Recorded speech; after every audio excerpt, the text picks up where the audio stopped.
Hi friends, అందరికీ నమస్కారం.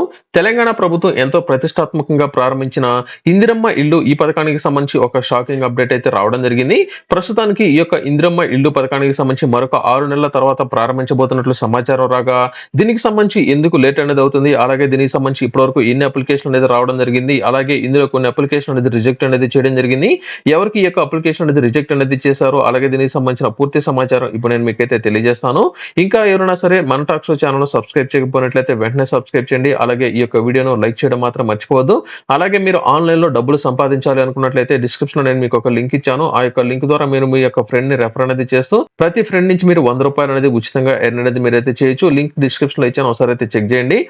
ఇక ఇందిరమ్మ ఇల్లు ఈ పథకానికి సంబంధించిన పూర్తి సమాచారం గనుక చూసుకున్నట్లయితే, ఇందిరమ్మ ఇల్లు ఈ పథకానికి సంబంధించి కాంగ్రెస్ ప్రభుత్వం అధికారంలోకి వచ్చిన తర్వాత ఈ సంవత్సరం మార్చి 11వ తేదీన ఈ యొక్క పథకాన్ని అయితే ప్రారంభించడం జరిగింది.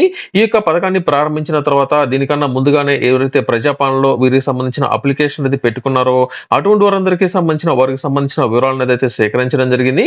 ఇలా సేకరించిన వారందరికీ సంబంధించి ఇప్పటి వరకు వీరికి సంబంధించి 80 లక్షల వరకు ఈ యొక్క అప్లికేషన్ వచ్చినట్లు తెలంగాణ ప్రభుత్వం అయితే తెలియజేయడం జరిగింది. అంటే ఒక ఇందిరమ్మ ఇల్లు ఈ పథకానికి సంబంధించి 80 లక్షల మందికి సంబంధించి కొత్తగా అప్లై అనేది చేసుకున్నట్లయితే గుర్తించగా, అయితే ఇందిరమ్మ ఇళ్ల పథకానికి సంబంధించి గతంలో మరొక 14 లక్షల మంది ఈ యొక్క పథకం ద్వారా అర్హత పొంది ఈ యొక్క పథకం ద్వారా లబ్ధి పొందినారని, వీరికి సంబంధించిన ఈ యొక్క 14 లక్షల మందికి సంబంధించిన పేర్లు అనేది తొలగించే అవకాశం ఉన్నట్లంటే గతంలో ఇందిరమ్మ ఇల్లు పథకం ద్వారా ఎవరైతే లబ్ధి పొందినారో అటువంటి వారందరికీ సంబంధించి ఈ యొక్క పథకాన్ని తొలగించే అవకాశం అనేది ఉంది.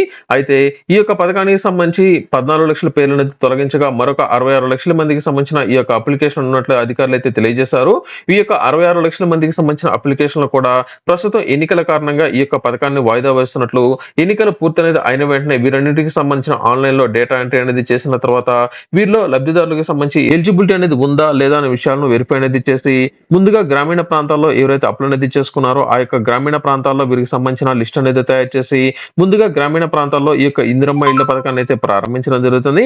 ప్రారంభించే ముందుగా వీరికి సంబంధించిన ఎలిజిబిలిటీ అనేది వచ్చినట్లు లేదా వారికి సంబంధించి ఆ యొక్క గ్రామాల్లో గ్రామ సభలు అనేది నిర్వహించి లబ్ధిదారులను అయితే గుర్తించడం జరుగుతుంది.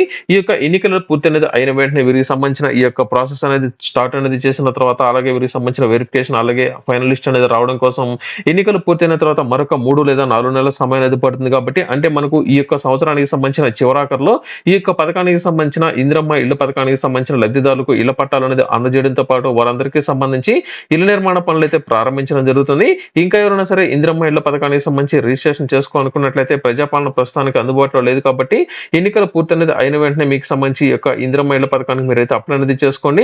దాదాపుగా 66 లక్షల మందికి సంబంధించి కొత్తగా అప్లై అనేది చేసుకున్నట్లు అంటే టోటల్‌గా 80 లక్షల మంది రిజిస్టర్ చేసుకున్నట్లయితే అందులో 14 లక్షల మంది ఆల్రెడీ గతంలో ఇందిరమ్మ ఇళ్ల పథకం ద్వారా లబ్ధి పొందినారని, వీరి యొక్క పేర్లు తొలగించే అవకాశంతో పాటు ప్రస్తుతం ఈ యొక్క 66 లక్షల మందిలో కూడా చాలా మందికి గ్రామీణ ప్రాంతాల్లో ఎవరున్నారో వారికి సంబంధించిన వెరిఫికేషన్ అనేది పూర్తి చేసిన తర్వాత అర్హుల జాబితా మరింత తగ్గే అవకాశం ఉంది. కాబట్టి మొదటి విడతలో భాగంగా ఈ యొక్క 60 లక్షల మందికి సంబంధించిన లబ్ధిదారులకు సంబంధించిన వెరిఫికేషన్ చేసే అవకాశం అనేది ఉంది.